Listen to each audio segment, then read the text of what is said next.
Salut à toutes et à tous, que la paix soit sur vous.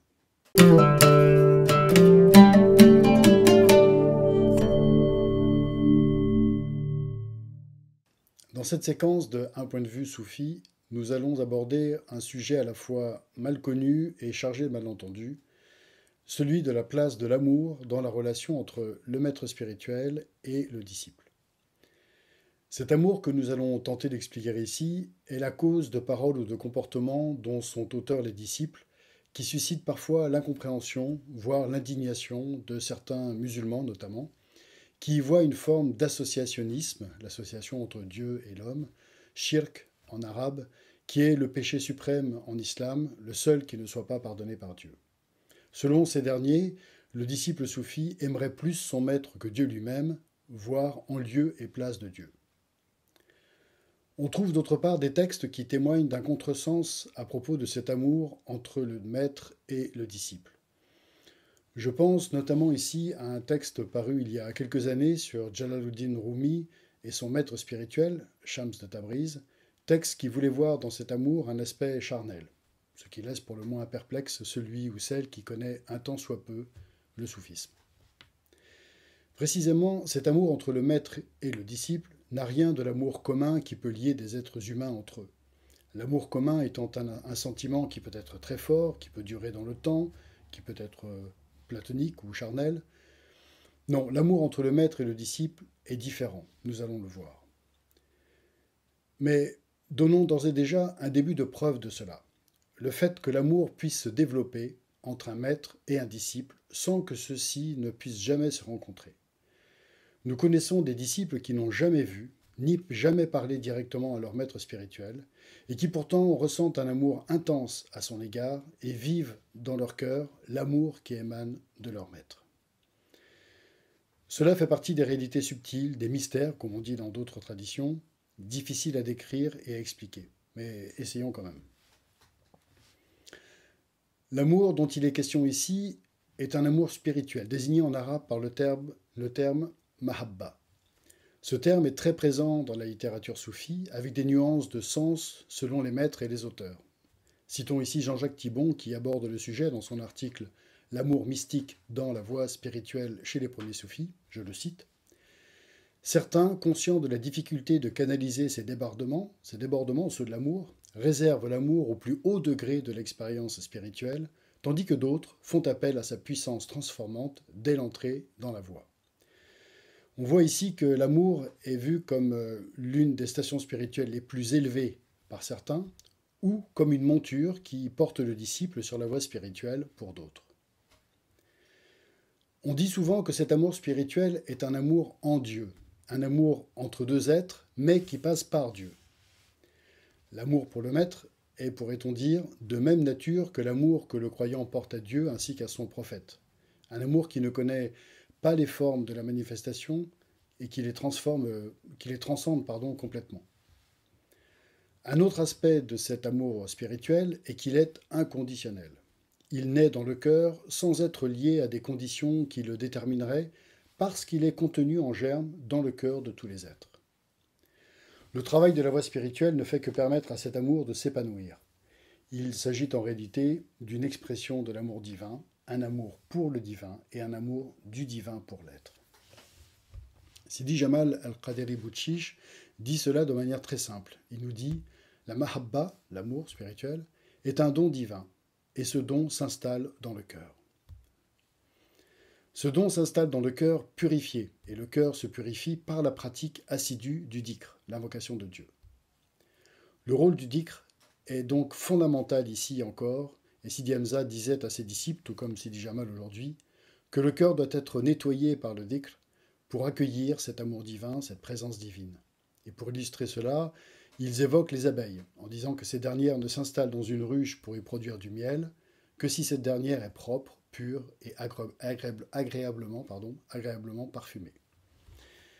Pour préparer son cœur à recevoir cet amour, le disciple doit pratiquer le dhikr de manière assidue. Pour entrer maintenant plus précisément dans la nature de l'amour qui lie le maître et son disciple, disons qu'il s'agit d'un amour réciproque. Il n'y a pas que le disciple qui aime son maître, le maître aime ses disciples également.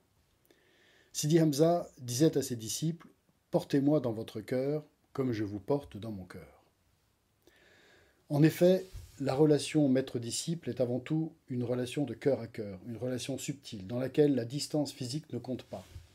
On peut être à 5000 km de distance du shir, nous avons vu tout à l'heure que certains disciples n'auront jamais eu l'occasion de voir leur maître, et pourtant, la relation de cœur à cœur est effective. Sidi Hamza al-Qadiri Bouchich évoquait cet amour à double sens, en disant « L'amour entre disciples, d'une part, et entre les disciples et le maître, d'autre part, est infini. Il grandit sans cesse. On voudrait ne jamais se séparer. Cet amour est dû au sir, au secret spirituel, et existe parce que nous ne sommes réunis que pour Dieu. » Et il ajoutait « Cet amour fait tomber toutes les différences culturelles. » Fin de citation. Pour le disciple, accéder à cet amour spirituel, divin, n'est pas chose aisée dans notre monde moderne, dominé par la matérialité, l'éloignement généralisé de tous les aspects spirituels de la vie. Par le passé, certains pouvaient accéder directement à l'amour divin, à l'amour pour le saint prophète, paix et salut sur lui. En témoigne ce hadith dans lequel le prophète dit « Aimez Dieu pour ses bienfaits sans fin, aimez-moi pour l'amour de Dieu, et aimez les gens de ma maison par amour pour moi. » Aujourd'hui, dans un monde plus matérialiste que jamais, faire naître l'amour de Dieu dans le cœur sans y être initié paraît hors de portée à la plupart d'entre nous. Nous avons besoin d'être initiés, nous avons besoin d'un guide pour cela. Notons ici que dans ce hadith du prophète, paix et salut sur lui, le prophète appelle à l'aimer pour l'amour de Dieu. Nous retrouverons cette idée de l'amour spirituel qui passe par Dieu. L'une des missions du maître spirituel est donc d'amener le disciple à s'ouvrir à l'amour divin.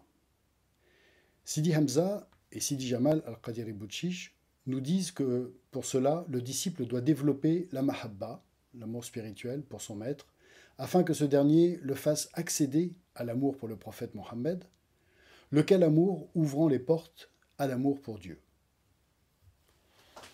Sidi Jamal al-Qadiri Bouchich nous dit très précisément que, je le cite, « Le guide est celui qui projette dans le cœur du disciple l'amour divin, du prophète, des hommes et de tout l'univers. Les saints de Dieu aiment toutes les créatures et n'exècrent personne. Cet amour est à l'origine de toute chose. » Fin de citation. Et il ajoute « Si tu t'assois auprès des saints, tu deviendras saint. Si tu aimes une personne et que tu la suis, tu feras comme elle. Tu seras comme elle. » Fin de citation.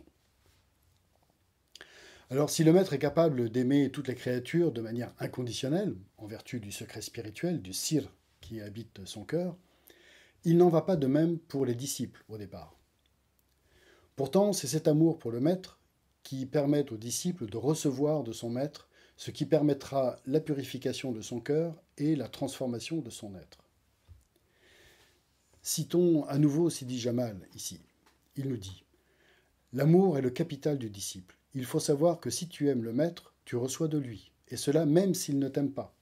Mais si tu ne l'aimes pas, et si tu ne le respectes pas, tu ne reçois rien de lui, même s'il t'aime beaucoup. » Fin de citation. Il nous dit aussi il faut aimer son maître comme l'élève doit aimer son professeur. S'il n'aime pas son professeur, l'élève ne peut rien recevoir. Il faut aimer son maître, sinon rien n'est possible. Fin de citation. Essayons maintenant d'entrevoir les effets de l'amour chez le disciple de la voie spirituelle. Sidi Jamal al-Qadiri Bouchich nous dit « Celui qui a de l'amour vole sur le chemin spirituel, alors que celui qui n'a pas d'amour chemine pas à pas. C'est grâce à la mahabba, l'amour, et au tawajjuh, l'orientation, une notion importante dans le soufisme que nous retrouverons plus tard, qu'il vole. Donc c'est grâce à l'amour et à l'orientation qu'il vole. Il y a une grande différence entre celui qui vole et celui qui marche. » Fin de citation. Sidi Hamza al-Qadiri Bouchich disait quant à lui « Quand l'amour habite le cœur, on éprouve une saveur à tout ce que l'on fait. Rien ne paraît difficile et on tire profit de tout ce qui nous arrive. Ceci provient du fait que grâce à l'amour, le voile qui nous sépare de la réalité divine devient de plus en plus ténu.